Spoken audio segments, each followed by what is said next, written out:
Hodgson put him on his back. Thurston, right foot kick, down the ground, into the in goal almost. Hodgson cuts it off. Hodgson taken by Norton. He took him late. Marshall skips away. Marshall's still going. Marshall's got Richards coming up outside. Now inside. Richards pursued. He pushes Johnson away.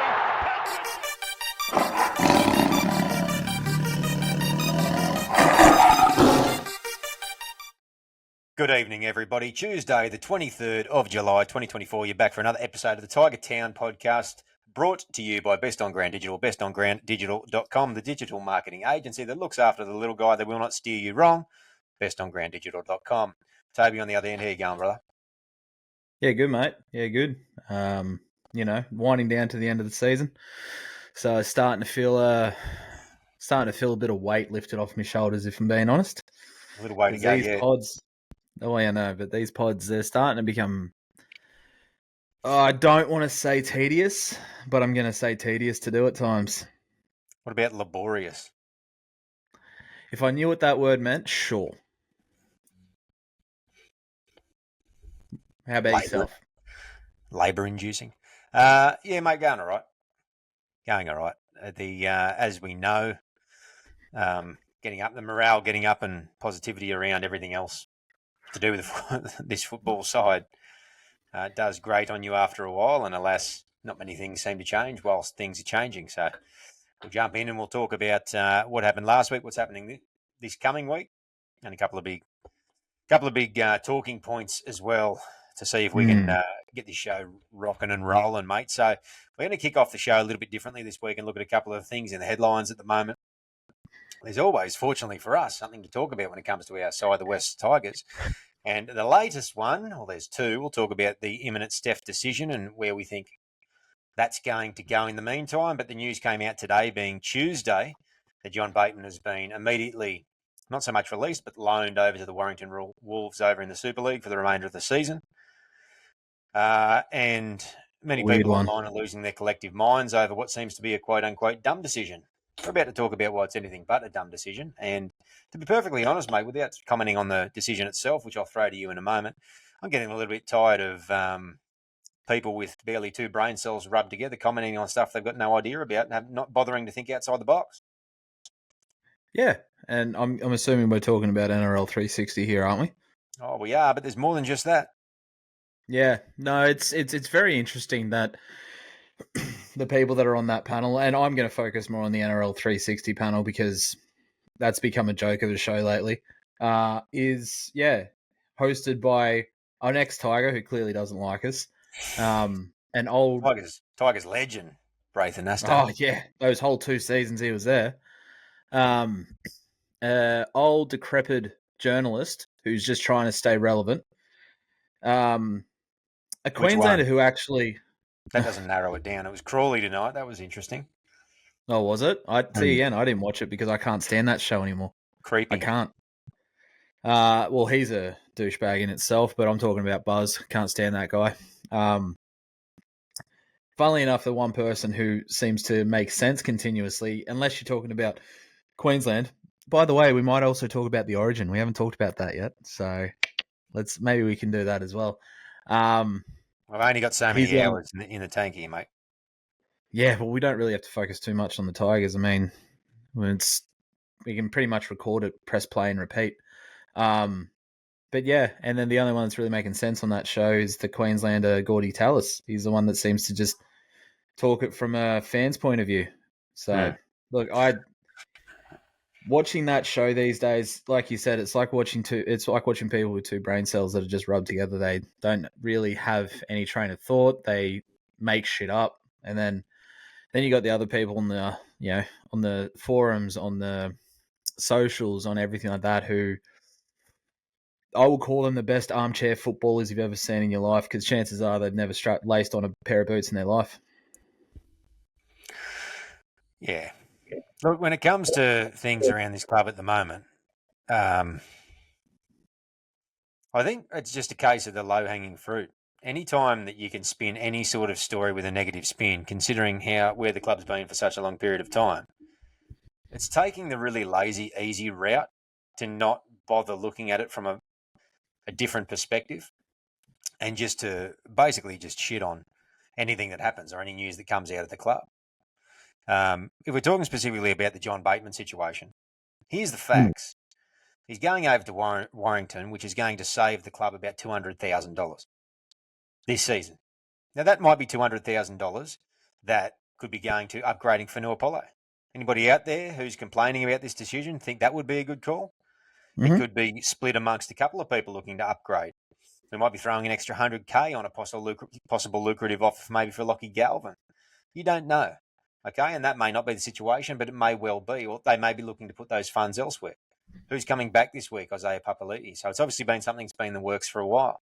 The other side of the coin is Bateman was one of the people that Richo went over allegedly and looked to garner interest to see if anybody was interested over in England in taking his contract off our hands.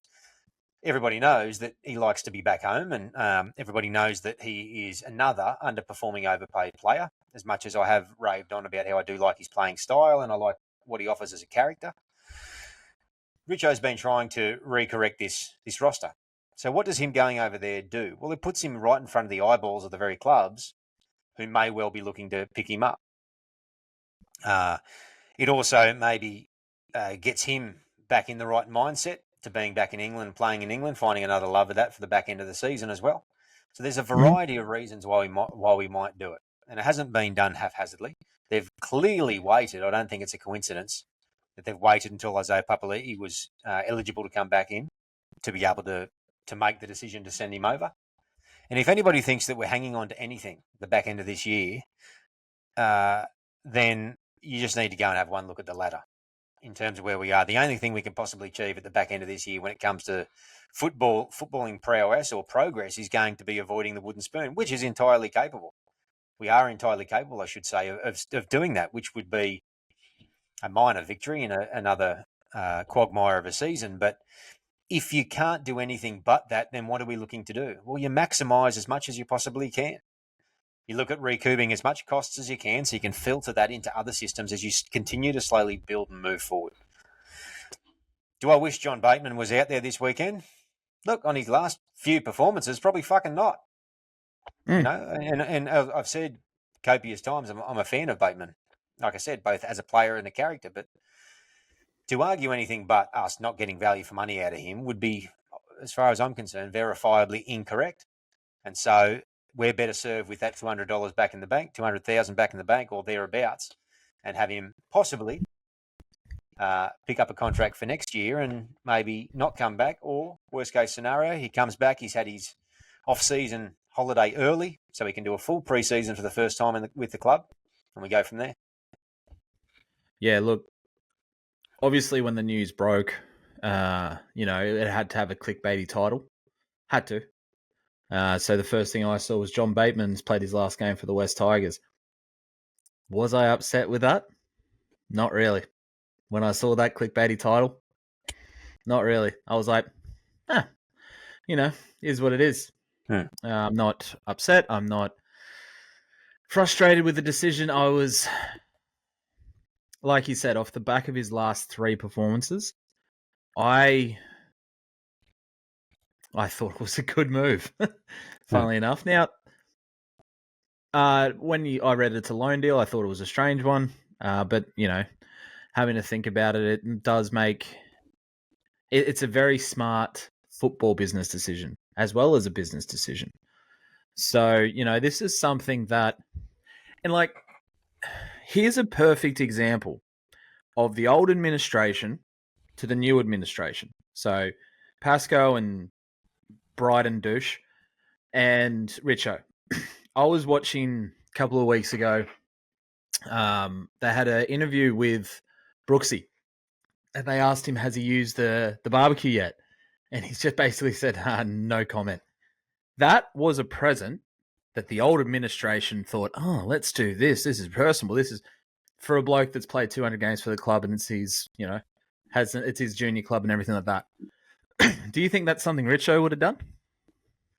No chance in hell. Why? Because Richo gets football. Not those two. Those two have no idea.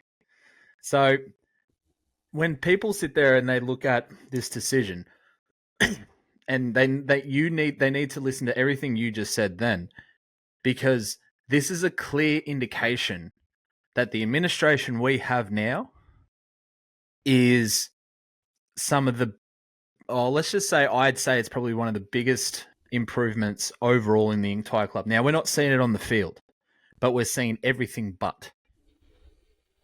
So, it's a good move in particular because we're not playing for anything other than a third consecutive wooden spoon. And you know what? The Knights did that in 14, 15, 16. So who cares? It happens. I think the Eels had back-to-back the early 2010s as well. So, things happen. We go through shit times. It's just something that I'm just really pleased to see that it's another decision that, and I said this to you after the game, I needed people to have some balls at this club. I needed people not to do the stock standard. And we'll talk about the game coming up and how I feel like that decision was, like a lot of the decisions was showcasing that Benji has balls. But I think this also showcases that Benji and the administration have balls as well. So, Yep. So a good decision. You're supportive of the Bateman call then? Yeah, sorry. I was on mute and then I'll try to get myself off mute and then it wouldn't work. Yes. Yes, 100%. I am supportive of it. I think, two things can happen from this. Three things can happen from this. He goes over there, like you said, and he gets in front of the people that will need his services. They pick up the contract. We lose somebody who's become a bit of dead weight. Two, he goes over there, rekindles his love for the game in a side that is going quite well over there, plays a style of footy that suits him as well, comes over, rejuvenated, refreshed, brings that enthusiasm to the Tigers.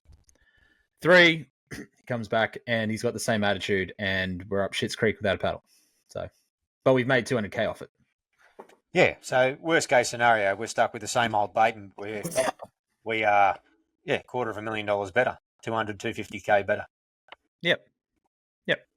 So point to me why it's a bad thing. What are we trying to achieve by keeping him here?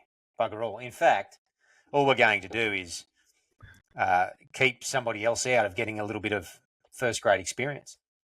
Yeah, exactly. All right. Mate, the other news is talk around that there's going to be a decision on Stefano Toikamanu and his future come Wednesday, so the release of this pod. So the news may well already be out by the time our pod gets released on the Wednesday, and the heavy favourites seem to be Melbourne. All and sundry seem to suggest that there's no chance of him staying. Whatever. To be perfectly honest, he's falling into the camp, to me, as another bloke who's just weak as piss. Another bloke that would rather walk out on a club rather than do the hard yards and try to rebuild.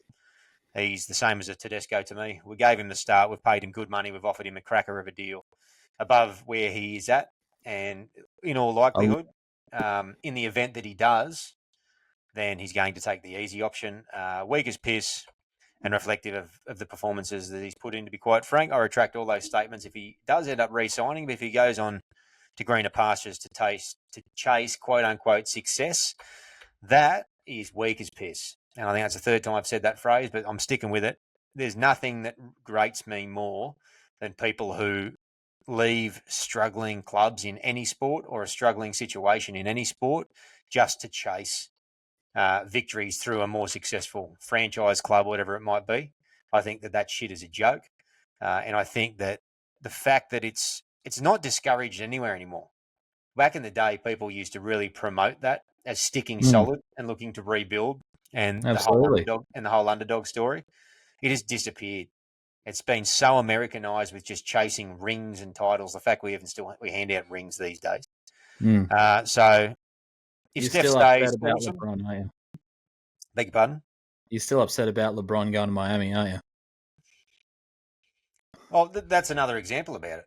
I don't follow basketball that closely these days. There hasn't been a point for me to follow it closely for a long time, but that's a perfect example. And if they want to do that and that's their sporting culture over there, then great. That was never the rugby league sporting culture that I grew up with. ever. No. And I know that there were instances of it, but people who did that were called sellouts. You know, when Fatty Vaughton went to the Roosters, he copped shit for it.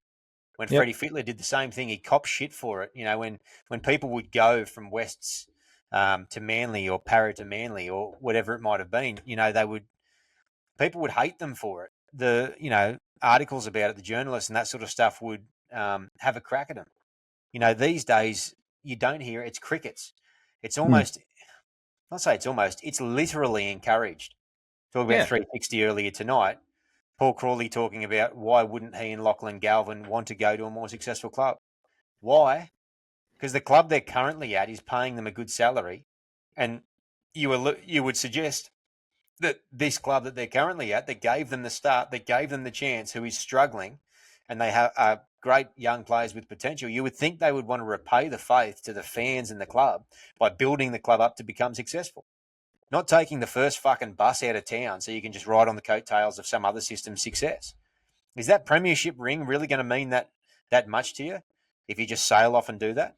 You know, Cooper Cronk did the same thing. There's countless examples of it. It shits me to tears. I know that many people these days think there's nothing wrong with it, and I can't change the way that people view stuff like that. I don't know where this attitude has come from, but it seems to just permeate all areas of society these days. I reckon it's rotten to the core. And if Steph goes, he can fuck off too. If he does an ACL, if he stays, even better. Don't do an ACL.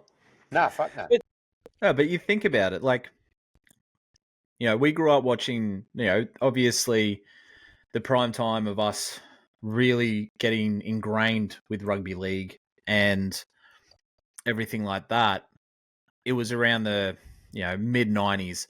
But there was one person even before that, especially if you think of things from a Tigers perspective, who is a club legend. And we know he got a lot of offers somewhere else, but he stuck solid. He stayed with us. Wayne Pearce.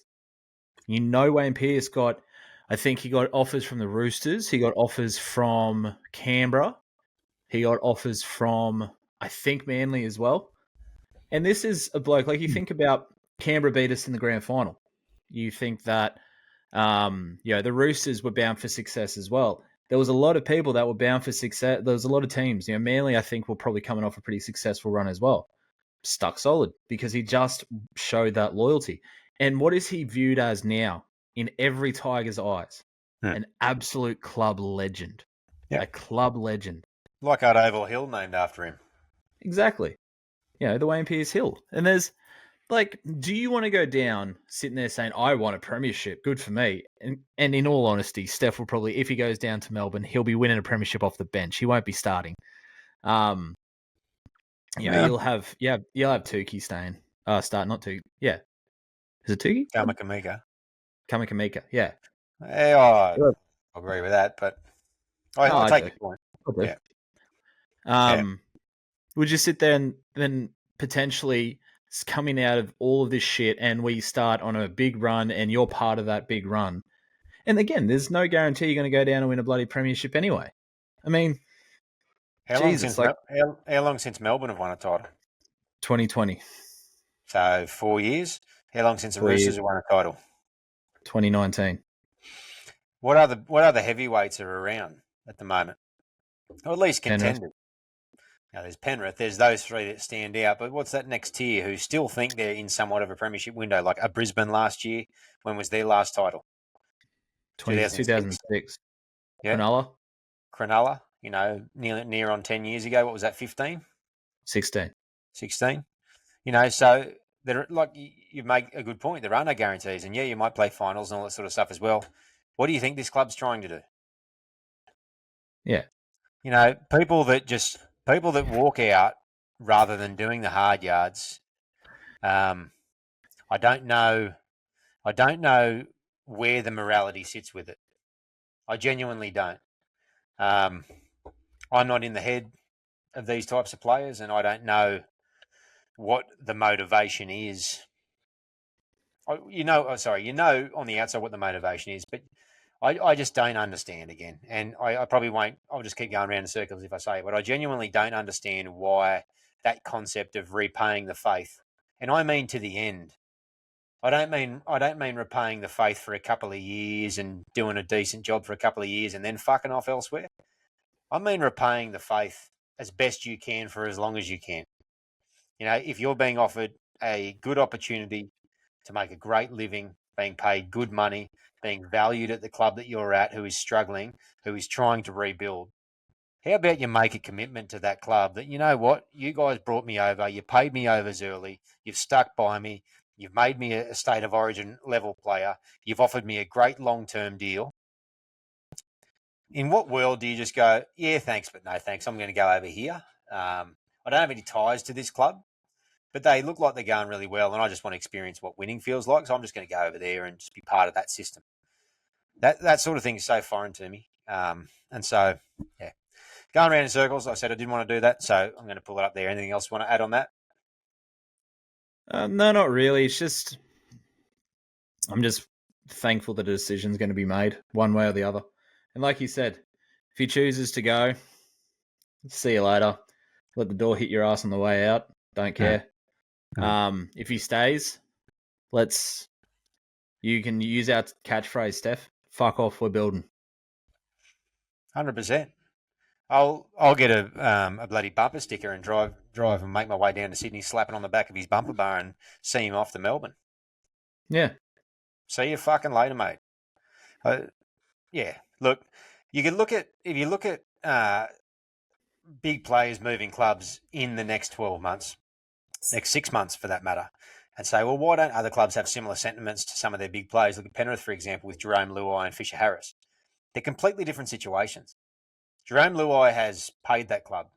He's paid it 3 premierships. Tenfold. Yeah, and so has Fisher Harris. They've done their duty to that club. And so that club has given them the chance, given them the shot, developed them, brought them through. They've repaid the faith. They've brought results to the club. They're free to go and do what they want, and rightly so. And so it's an amicable situation. They haven't walked out on a club that's trying to rebuild and do the tough yards just when they start to get to a point where they might excel. Anyway, all right, let's move on, mate, because, yeah, I think I've made my stance on that nice and clear. I don't know what the club does. Richo talks about him being a very dangerous man. Steph, whether he's been playing like it or not, is the linchpin of our forward pack. Whether or not he's been that person every single week, that's who we all look to. That's the first prop picked on our team sheet every single week. Pauline might have been out playing him. Clemmer might have more experience and has played to a higher level. But Steph has been, for a good 12 to 18 months, that first prop picked and the leader of that pack. So we've got to fill that role. Who are the types of names that we're looking at to come through and do that immediately? Because, you know, Richo talking about having extra money up his sleeve, and he will have a lazy 800K just from that decision, provided he doesn't stick around, up his sleeve in which to play with. But there's not much out there, mate. There's not. I'm just looking at the list now, and like, when you think about props, mate, you've got no one that's really jumping out at all. You know, there's literally no one. Like, if we think about somebody that is off contract at the end of this year who hasn't been reneged, obviously that's not someone that we're keen on too much, but it's definitely someone that we have to think about. The only names that are coming are TPJ, no thank you. Woodsy, no. Look, Jordan McLean, no. There's no one. There's Matthew Lodge, no. Like, even if we go to 2025, you know, who have we got here? I don't want RCG at all. You can see Reuben Cotter never leaving Cowboys. Look, I will say again, I believe that front row position is the most easily replaced, regardless of who you are. I think that there's only very few people that can change a game from the front row. And at the moment, I can only think of two. And that is obviously Payne Haas and I have spaced on his name. No, Warriors. Vanilla Blake. There we go. completely spaced on his name. They're the only ones that I can think, and even Fanua Blake, kind of, not really. Payne Haas definitely can change a game from the front row, but no one else. And it's the most, like I said, it's the easiest position to replace.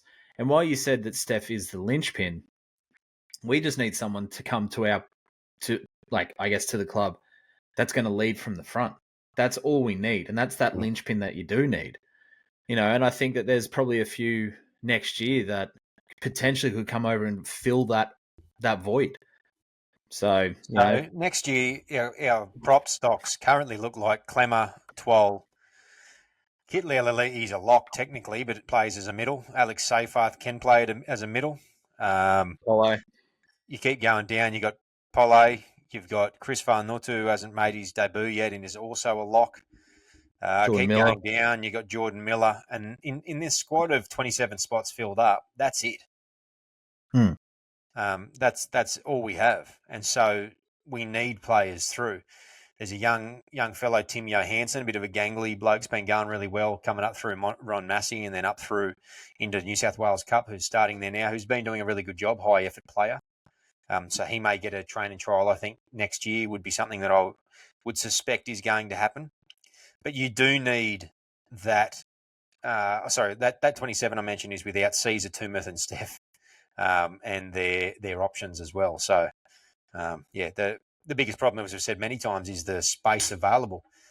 I agree with you that prop is very easily replaceable, but you need to have, in my opinion, a variety in that sense. I think that Pole speaks for itself. I think if Steph does go as expected elsewhere, likely to Melbourne, I think within the space of the week, you do whatever you do to upgrade and extend Pole long term.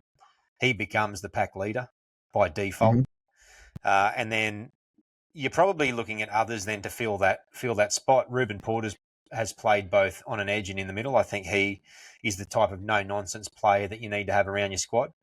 But you're going to need somebody who is that battering ram, and that's Steph. He's the skittle, the defender's type. He's not the most agile. We saw on the weekend his defence was deplorable once again, which has been an issue for him, but his strength there lies in the intimidation factor, even though he hasn't obviously got on top. So that's what we kind of need. Sione Fainu currently isn't signed, and he's someone who's been really warming to the task, and I'm certain that they'll be looking to keep Sione around. So that's another thing as well. Another consideration as well, I should say. But we don't then have anybody there on that list who can be your alpha dog in the pack. There's no good sides in the competition, in my opinion, who don't have that alpha dog. Jared Warrior-Hargraves, James Fisher-Harris, Adam Fanua-Blake, Payne Haas, or even Carrigan sometimes for the Broncos has filled that role in the past, same with a Flegler or whatnot. Forever it was Jesse Bromwich down at the Storm. Speaking of the Storm, Asafa Solomona's name has been mentioned. If that was a possibility and that popped up and they decided to cut their losses in order to pay for Stefano, would you entertain having Nelson possibly come to the club for a couple of years? He's a loose cannon, yes. I think he's got that intimidation factor by far. I think the issue with him is he's very similar to JWH in that he can, that controlled aggression is something that he lacks at times. JWH he'll get in your face, he'll put shots on, he does not back down, but he can also do some really stupid shit. And that's the same with Nelson as well. So, who I'd go after? I'd go after Royce Hunt. I think Royce Hunt's got that intimidation factor in spades. For sure. So, yeah, not off contract. And not off contract, but, he is at 2025. Yeah, these discussions can always happen, can't they? Absolutely. And remember as well, the Sharks have got Adam Fanua-Blake coming. At the moment, they've got Toby Rudolph, Hamlin Ueli. Hazelton. They've got, Hazelton. They've got Tom Hazelton. They've even got a couple of the other blokes in there, like who's the bloke I'm thinking of? Why am I blanking? Cal Fusi's still there? Williams. I know he's been playing edge, but he can play middle as well. Is And so Kaufusi still there? Oregon, or is he Oregon Oregon? Kafusi, I think, is still there. Yeah, 100%. So something's got to give out there at the Sharks. So even having discussion around that would be great. Look, I think that one of those types of players, if we can get one, is a non-negotiable if we lose Steph. We have to, I think, in my opinion. I don't think we can go into the year, considering hopefully we would re-sign a Sione or whatnot, having Twal, Sione. Is Clemmer going to go around again? I know he's contracted. Clemmer and Pole as our four. I think that we need somebody else who commands a bit of respect in the middle. And I'm not disagreeing with that, but again, I think that I think you're right in the fact that we don't have it internally in terms of that power player that we that we need. But I think you can very easily find it. I think you look at some of the players coming through now. You look at over the weekend, David Wiley for Souths. He's aggressive, runs hard, gets to his feet, does everything that I want a fronty to do, and then some. It's not much of a stretch to think that somebody of that caliber can become a pack leader as well. Yeah. And you think of who's old mate? He used to play for the Tigers, and now he's front row for Junior Totola. Yeah, Junior Totola. It wasn't He's all right. really viewed as wasn't viewed as much. Yeah. But he definitely led the way at the Tigers, but he definitely led the way when the Souths made the grand final. Yeah, I think he was held in high regard. I think he was captain of the Flegg side, maybe. Was he? But I think Souths just came and plucked him, basically. He wasn't getting much of a look in early, and sometimes clubs just come up and swoop in under your radar and pick up a good young talent. So, yeah. Ryan Anyway, Pappenhausen.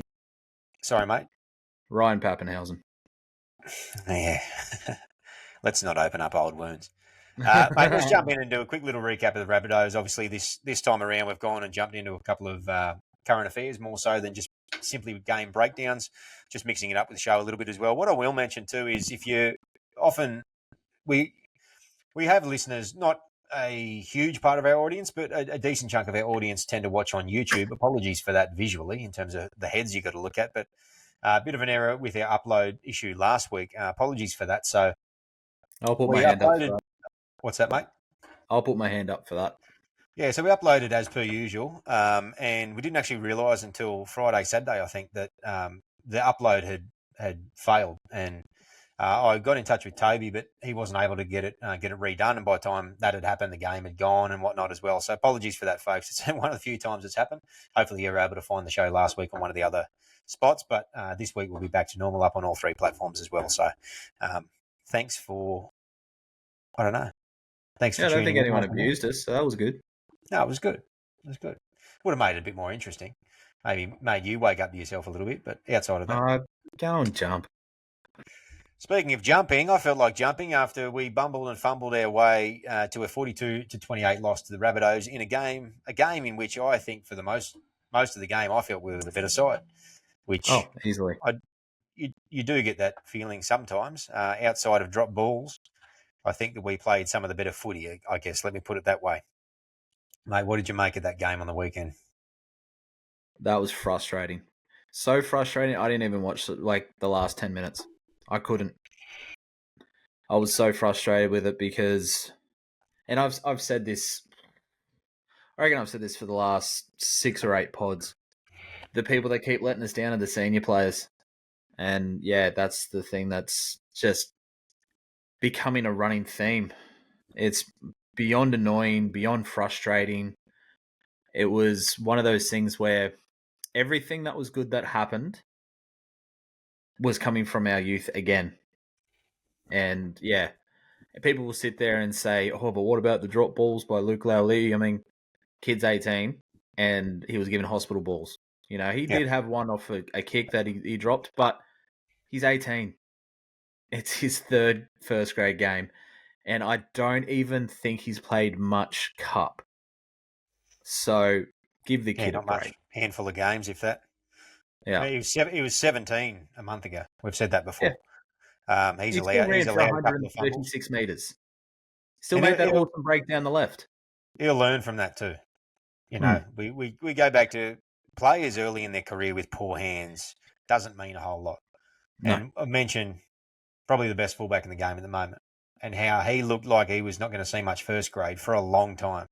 Dylan Edwards had some of the worst hands in first grade. He was a bit of a running joke there for about 18 months when he first came into grade. Panthers stuck with him. Look at Dylan Edwards now. He's every chance to take the Australian jersey off James Tedesco, the incumbent captain. He has to. Clive Churchill medalist, player of the series. Three-time premiership winner. He wasn't three-time premiership. He wasn't player of the series. Sorry, that was Crichton, but he must have been close in 2 games. No, he wasn't player of the series because he didn't play all 3. Yeah, Crichton was all 3. I think he was man of the match game 3, but was he? Or was it Moses? Okay. Moses was game 2.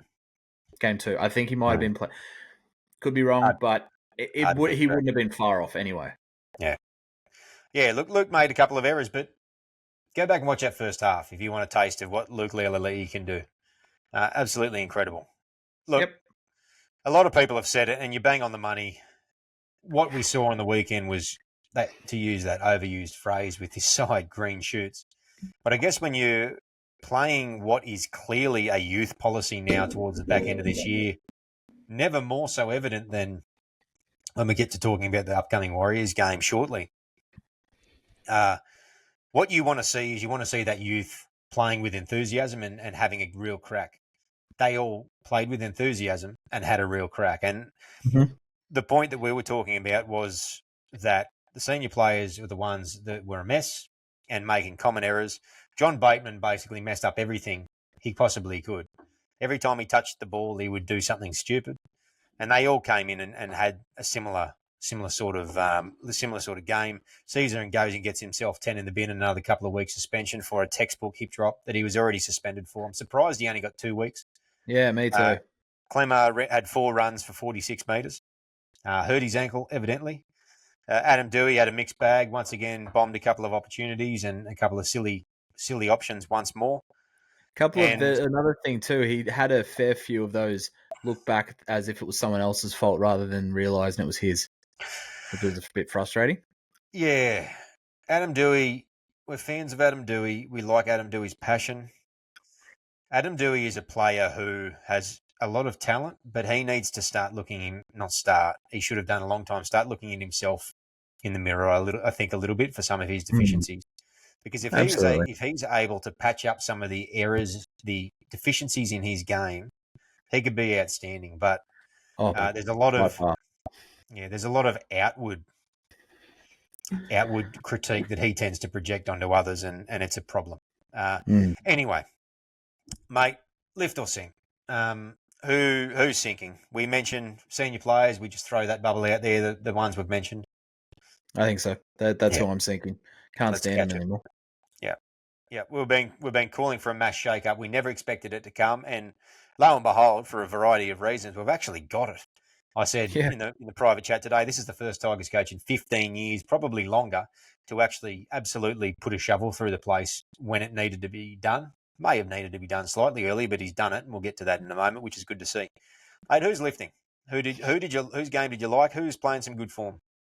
Playing with some good form at the moment. You know who I'm lifting, and he didn't get enough time for my liking, was Latu Fainu. That's who I'm lifting. When he came on the park, it looked like Caesar was just another plotter. Well, he is basically. He just took control, had eyes up football. I watched him really closely because 1, it's Latu. 2, I wanted to see, because I didn't really see where he was playing. Like, I couldn't really picture it. I'm sitting there going, is he playing lock? Is Galvin playing lock? Is Caesar playing lock? What's going on here? Because then Sione was still in the field as well. At one point, all 3 brothers were on the field. So I'm like, I don't see where he's playing. I think he just was roaming wherever he wanted to roam. But he just looked like he wanted to control the game. He didn't want to step back. He didn't take a backward step. None of that. And so that's who I'm lifting, because for how little, like, he ran for 10 meters less than David Clemmer, and he was on for maybe 15, 20 minutes. So he was on for 34 minutes, and he was on for 10 minutes. Yeah, but see, mine sounds better. Just leave mine. Don't ruin it with the truth, would you? Don't let facts get in the way of a good rant, eh? Exactly. But yeah, he's who I'm lifting because from those little things that I've seen, gives me so much excitement for what he can add. You need to, for like, again, it was, we're looking at a very small sample size. We've only seen probably all up a full game, if that, in first grade, if you add everything up that he's played. But if he continues that sort of development, he needs to be in the side somewhere next year. I don't know where, but he needs to be, because he is just a natural born footballer. Yeah, absolutely. And he gets his chance finally a little later than ever. Fingers crossed, touch wood, that he's over his hamstring issues and we can continue to march on. He's halfback. What I like, mate, is he plays so direct. He jumped in, he got his hands on the football. To your point, he owned the halfback play. He was there at first receiver and he was conducting it all around. He even took the line on a couple of times and looked like poking his nose through once or twice. He defended statistically rather awful. He was in the 60% range for efficiency. Don't let that fool you. He's a brilliant defender. If we recall back to the best halfback defenders, and he's a 5'8" halfback, but the best halfback defenders over the last 20, 25 years, two names probably come to mind for me. It's Joey Johns and Nathan Cleary. Both can absolutely whack. And Latu, watch him. That bloke can tackle really well. He's built for it, and I'm really excited to see him jump in and get his opportunity. I hope that, one, we get a little bit of a sustained run and the boys can play a bit of footy together. I'm talking several games. From an injury standpoint, referring to Lockie and Latu, knowing that they were junior halves partners several years back, about 5-6 years ago when they were youngins. And also that Benji actually sticks solid. So if we do, if they look like they're going okay, at least going okay. They don't have to be playing the house down. If they're going okay, I'm asking Caesar to play a different role, probably a 14 role. I'm asking Caesar to fuck off. Well, that too. But yeah. I'm hoping that Benji sticks with them and gives them an extended run towards the back end of the year. So those two can start to get used to playing next to one another. Because it may well be the case, if Luai next year, God forbid, has an injury, or at the very least plays some Origin, Latu Fainu's the next cab off the rank. That's if to say he doesn't outplay Lockie and take his jumper over the off-season. So I'm excited to see that combination. I don't care if they're both 19. I don't care anymore because of where we are. I'm excited to see what they can do. Absolutely. So who are you lifting? I'm lifting his brother. Sione or Sam? There's two. There is two. Sam, I think, has just played an outstanding season, and I think he just looks a bit tired. Though you'd never know it. No, he's still having a cracking year, and he's been brilliant. But I think Sione is really, and I've used this phrase before, warming to the task. He looks brilliant in the middle for mine. I think that he's still got the odd little defensive lapse. That does what he misses, the odd little tackle or two in the middle. But he also, by the same token, works quite hard in the middle in the short space of time that he is on. He has excellent footwork. He's got a wonderful pass on him. He was on for 29 minutes, right? Ran for 115 metres in less than half an hour, scored a try, and made 21 tackles in less than half an hour. If you look at Clemmer, for example, played 24 minutes, ran for 46 metres, and made 15 tackles. Didn't score a try. I just like what Sione does. I like his footwork. And, I'm lifting him at the moment. I think he is an absolute must-sign for next year. And if I'm looking at a few things, if Steph goes and his spot becomes available next year, given everybody that we're needing to re-sign and people that we don't, I'm re-signing Sione straight away to keep him in the squad. Because I don't want somebody looking across and seeing that he's starting to play some okay footy and picking him up for 350 or 300 to add him to their squad, because he's a great player and I think he needs to be in with his brothers in the squad. Absolutely. Yep. Cool. Mate, I'm not going to go through the list over the course of for this game. I think that we've touched on quite a few of them to a fair degree. I didn't mind Twel's effort in his return. He was largely unsighted, but he made a game high 39 tackles, I think. De Silva made the game high. Oh, did he? Sorry. So Twally Yeah. played 45 minutes, which is not gigantic minutes for a prop. 39 tackles, so not game high, but he made 39. Talon making 42 and Bateman making 42 as well. But Talon and Bateman, respectively, both played, well, Bateman played the full game and Talon played 69 minutes. Nice. Yeah, because Bateman knocked him out. Yeah, exactly right. Yeah. Something else that happened with his elbow. Yeah. So, yeah, I thought the only other one I wanted to mention there was Twally, who I thought played relatively well. So, mate, we'll bury that Souths game. For me, it was a game that got away. Like we've said, we had to work really hard for our tries. Our tries were well worked. They were exciting. And Souths fell ass backwards into them. A Tane Milne ricochet kick that bounces straight into Cody Walker when there's 4 Tigers in the area. The Luke Leilani drop that off a pass that falls straight into Cook's hands and they score. Just gifted tries and one that got away most definitely. But this club isn't about 2024 anymore. It's about the next 5 years, and we just keep being patient, eh? Oh, mate. I will say, if we're still in the same position after 5 years, I'm driving down and I'm fucking burning Concord to the ground. That's a very hypothetical statement. It's extremely hypothetical. We're not going to be in that situation. We're going to remain positive. I just scared my little dog. It's okay. I'll back in bed. All right, mate. Let's move on then. We'll talk about the upcoming game against the Warriors. So we play the Wars, worst nickname in the history of rugby league. 6 p.m. on a Friday. That's a time slot everybody knows and loves. Not. Here is how the side lines up, and it is quite the side. Jareen Buller is the fullback. Luke Leilani and Charlie Staines remain on the wing. The centres are Solomon Atape and Stafford Toa returns from a long layoff. He's been in New South Wales Cup the last couple of weeks, been playing relatively well. Last week, I don't know if it was as well, but the week before he was absolutely on fire, gave the Roosters reserve grade an absolute bath. So hopefully we see a good form of Stafford come back in. He was one of the first choice centres at the start of the year, if you recall, before he got injured. And so keen to see what he can do as he continues to grow into his game. Lockie Galvin and Latu, we've mentioned, are the halves. That's an exciting prospect in itself. Steph and Fanua are the starting props with David Clemmer out with an ankle injury. I forgot to mention as well, Adam Dewey is being formally rested for load management, I think they said. Load management is the excuse. I wonder if there's more to that. Appy returns at hooker. We've got Ruben Porter replacing Bateman, who we mentioned has headed off to the Super League for the remainder of the season in starting second row. So Ruben Porter in there. Samuela Fainu is the other second row with Isaiah Papali'i returning from a long layoff to start in lock. It's good to have some experience there, regardless of his output the last couple of years for the club. I prefer him in the middle as well.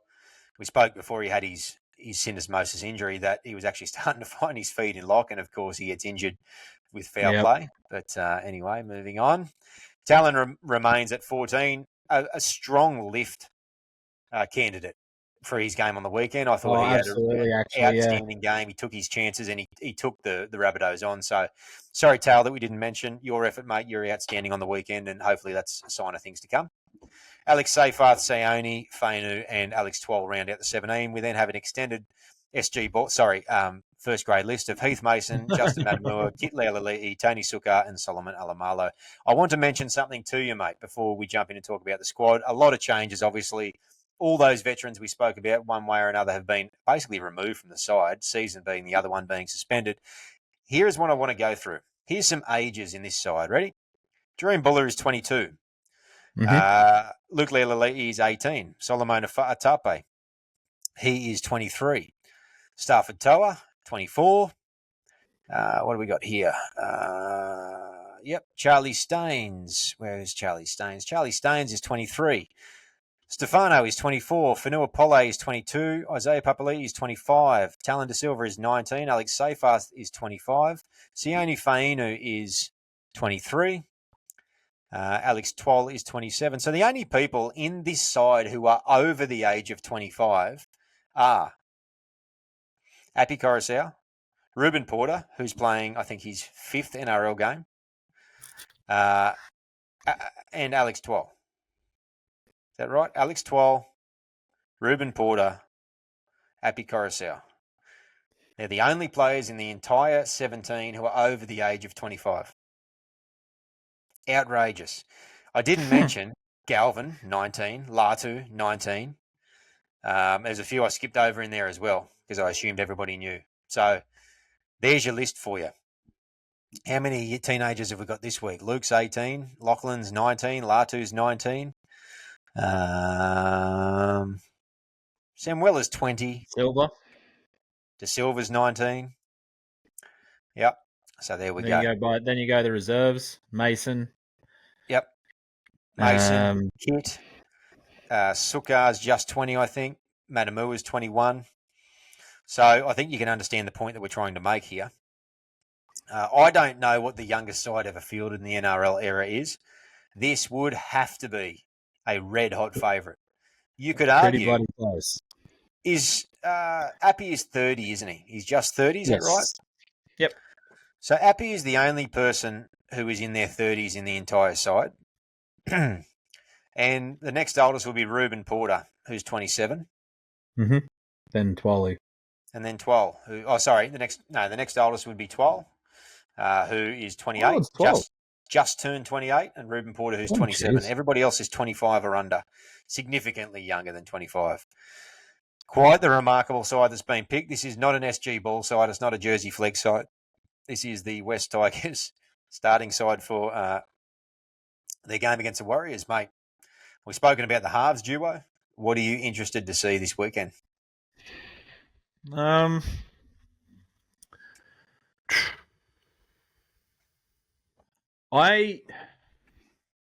After the game he had last week, you can't have De Silva just being a backup if Appy goes down.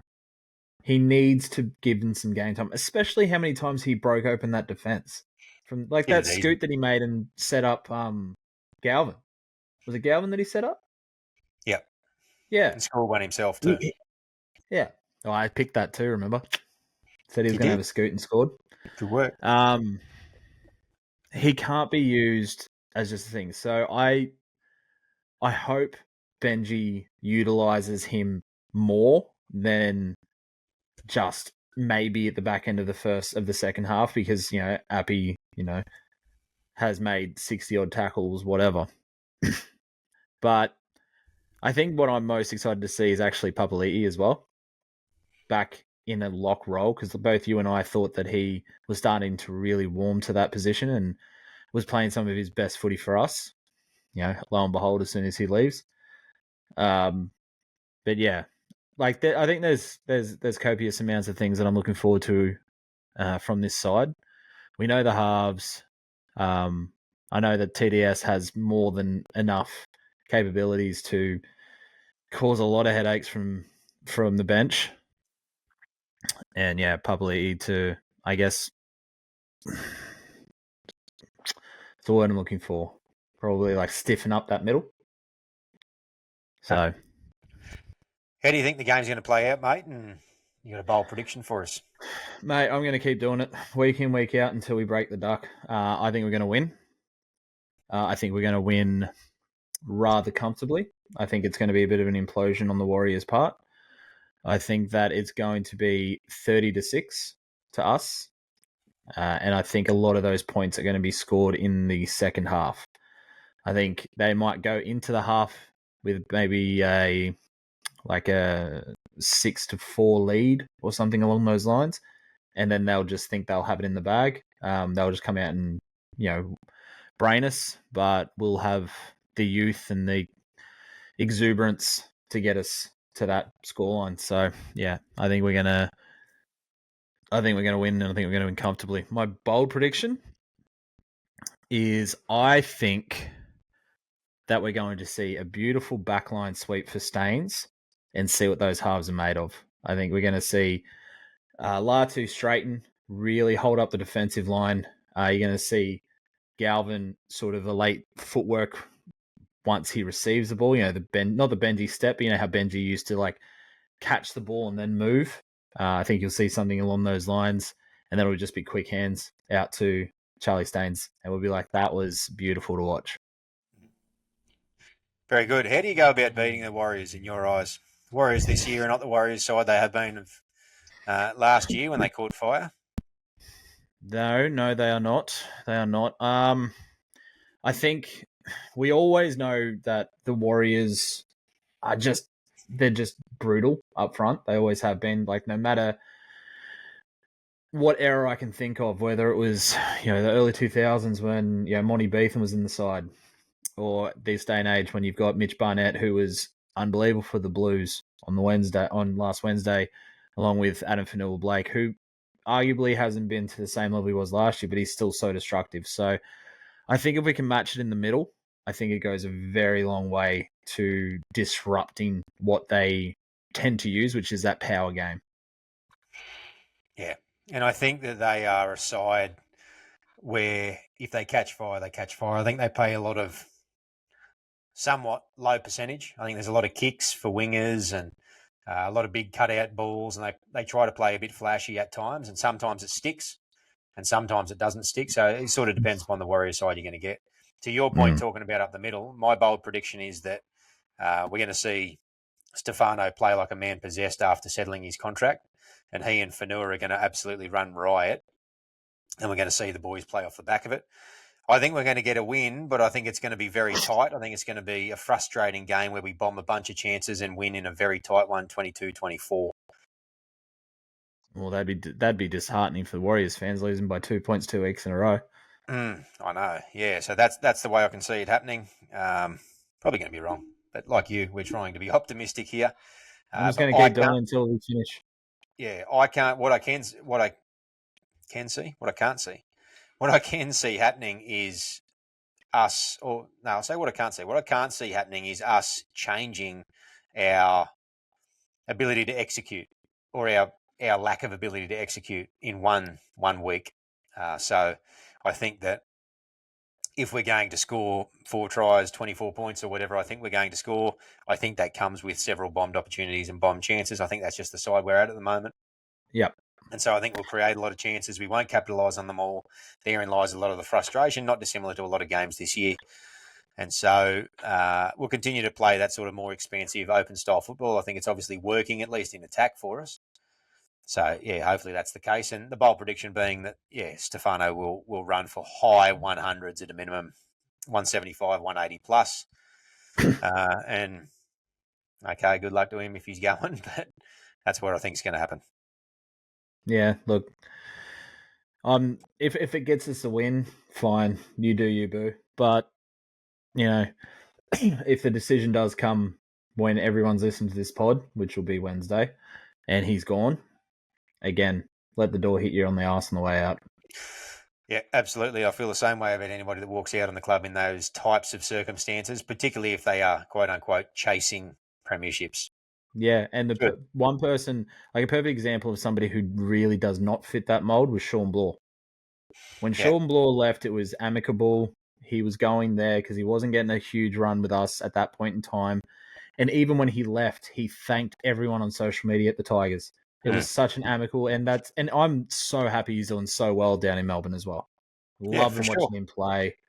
Even Brooks as well. Like Brooks did his service with the club, and was rightly so, more often than not, was a whipping boy, being the halfback and the poster child. But he bled for the club. He did his service.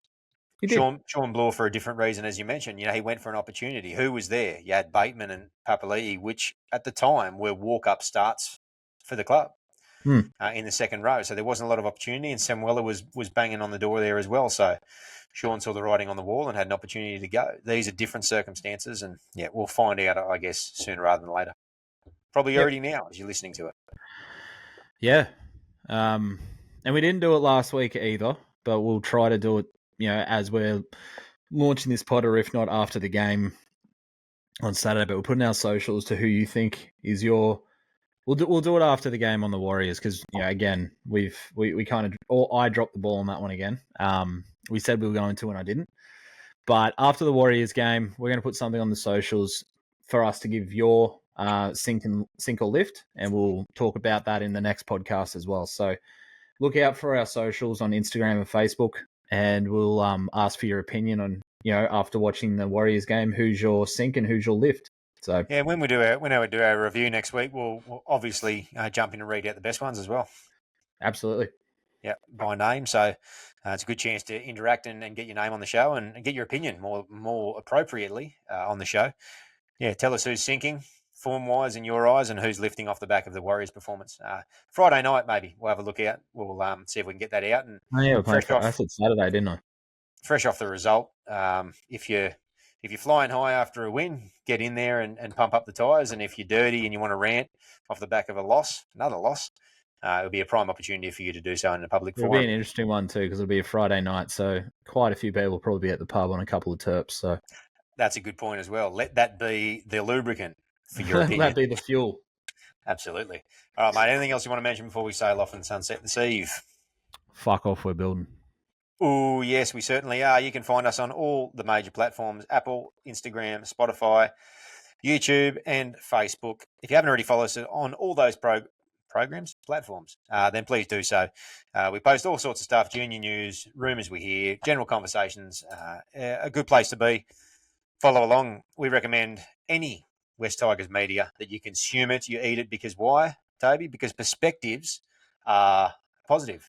And I just realised I flashed a Stanley knife blade at the camera. I didn't mean to do that. Yeah. Apologies. Pretty aggressive, bro. Fiddling with all sorts of stuff. I've got super glue and batteries here. Don't worry. I'm sitting in my office here at the moment. And back to what I was saying, I digress. West Tigers Media, West Tigers Podcast, West Tigers Faithful Podcast. Hop on over and follow those blokes. Get on over. And as I said before, why? Because different perspectives are a good thing. Get on and hear different takes on our club. It's only going to make you a more well-rounded supporter. Thanks again to our sponsors, Best on Ground Digital, bestongrounddigital.com, the digital marketing agency that looks after the little guy. They will not steer wrong, bestongrounddigital.com. They cover all things in regards to digital and marketing and big supporters of the show, and we love the support that they give. So get on over and give them a hand. If you're in the market for anything in the realms of the digital marketing space, that's not my space. I've got no idea what I'm doing in that regard. So I always handball that off, to use an AFL analogy, to the blokes over at Best on Ground Digital. So thanks once again for their support, mate. 6 p.m. over in the NZ, over the Dutch, I should say. They play on Friday night. You and I are going to be discussing things during, post game, most likely swearing, fining. Not fining. We could fining find each other if you really want to. Yeah, we could do. We'd have a pretty good kitty, I reckon, by now. Fucking oath. If we had a swear jar. That might be able to fund the end of season trip. That'd be good. Christmas party. Could be a bit of a small one. Yeah. Hey, and if the good news is we could put the swear jar money over the bar as a bar tab, because you don't. You're the only one drinking it. Yeah, you big dickhead. That's a great idea. All right, tell you what, $100 a swear. You go first. Fuck off. We're building. We're building. Right. Very good. On that note, folks, we're getting a bit long in the tooth. So thanks once again for tuning in. Appreciate your support as always. Jump on over on Friday evening and give us your feedback on Sink or Lift this week. Let's hope we get a win over the Warriors on the weekend. And as I always say, and as you always say, go the mighty West Tigers. Up the Tigers.